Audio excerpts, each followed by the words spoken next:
नमस्कार, मीमांसा हिस्ट्री पर आपका स्वागत है। आज हम आपको लेकर आए हैं भगवान परशुराम के मंदिर में। ये है परशुराम जी का प्रसिद्ध सीढ़ियाँ हैं। अभी तो हम आपको लेकर आएंगे तो आप देख सकते हैं। तो चलिए अब चलते हैं भगवान परशुराम महादेव के मंदिर की तरफ। त्रेता युग, परशुराम महादेव जो हैं वो त्रेता युग के प्रसिद्ध ऋषि मुनि माने जाते हैं, जो कि भगवान विष्णु के छठे अवतार थे। इनके पिताजी का नाम था महर्षि जमदग्नि और माता का नाम था रेणुका। इनके ये पुत्र थे। कहा जाता है कि ये जो मंदिर जो बना हुआ है, यह मंदिर उनके एक फरसे के प्रभाव एक ही बार में उन्होंने इस चट्टान को अपने फरसे से काट डाला था, जिसके प्रभाव से इस मंदिर का निर्माण हुआ। भगवान परशुराम का स्थल है। यहाँ का जो प्राकृतिक नज़ारा है वो हम आपको दिखाने वाले हैं। तो देखिए, समुद्र तल से लगभग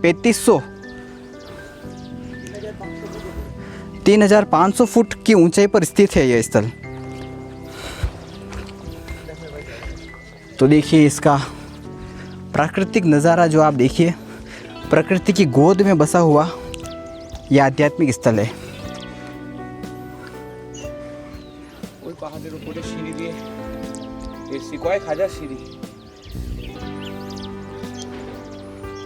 कौन से साइड पड़ता है? तो ये प्राकृतिक स्थल आप देख सकते हैं।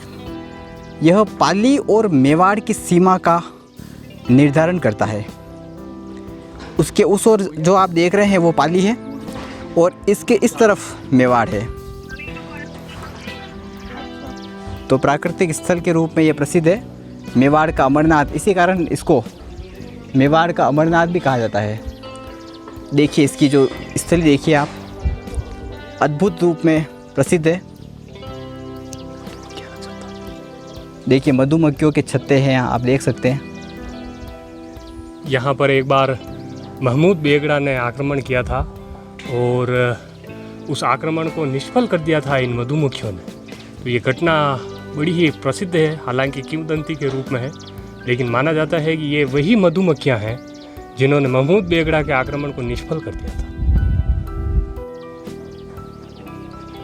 ये वही मधुमक्खियाँ देख सकते हैं आप, इस वीडियो में हम आपको शो कर रहे हैं, जिसने महमूद बेगड़ा के आक्रमण को निष्फल किया था। भगवान परशुराम महादेव की महिमा अपरंपार है। देखिए एक चट्टान को काटकर उन्होंने अपने फरसे से इस चट्टान को काटकर यहाँ पर भगवान शिव की तपस्या की थी। तो आप देख सकते हैं कितना यहाँ पर आना भी एक रोमांचकारी अनुभव है। अनेकों सीढ़ियाँ पार करके और अनेकों कठिन रास्ते से यहाँ तक हम आ सकते हैं। तो ये देखिए आप, भगवान परशुराम महादेव का मंदिर, इसी कारण इसे मेवाड़ का अमरनाथ कहते हैं, जिसके एक तरफ मारवाड़ की सीमा है और दूसरी तरफ मेवाड़ की सीमा है। तो मेवाड़ का अमरनाथ, भगवान परशुराम महादेव का मंदिर।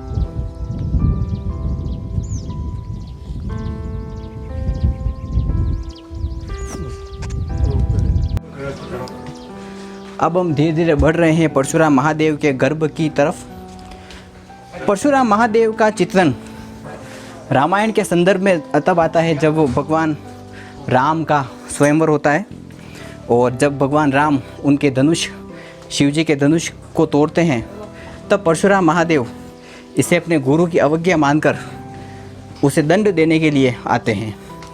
पर जब उन्हें यह साक्षात्कार हो जाता है कि प्रभु राम स्वयं विष्णु के ही अवतार हैं, तब वह उन्हें क्षमा करते हैं और राजा जनक को आशीर्वाद देकर अपने स्थान पर प्रस्थान करते हैं। महाभारत के संदर्भ की अगर बात करें, महाभारत के संदर्भ में परशुराम जी का महत्व कर्ण के संदर्भ में आता है। कहते हैं कि कर्ण ने ब्रह्मास्त्र की शिक्षा परशुराम जी से ही प्राप्त की थी, परंतु जब कहा जाता है कि ये घटना आती है यहाँ पर कि शिक्षा ग्रहण करते समय कर्ण एक रात्रि को परशुराम के कक्ष में ही सो रहे थे।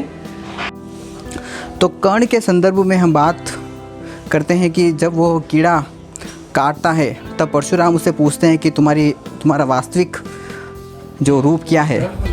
तब वो कहते हैं कि मैं सारथी पुत्र हूँ।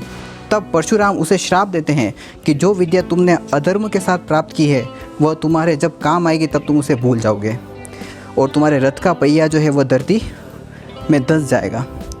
इसी कारण से जब महाभारत का युद्ध होता है तब कर्ण का रथ का पहिया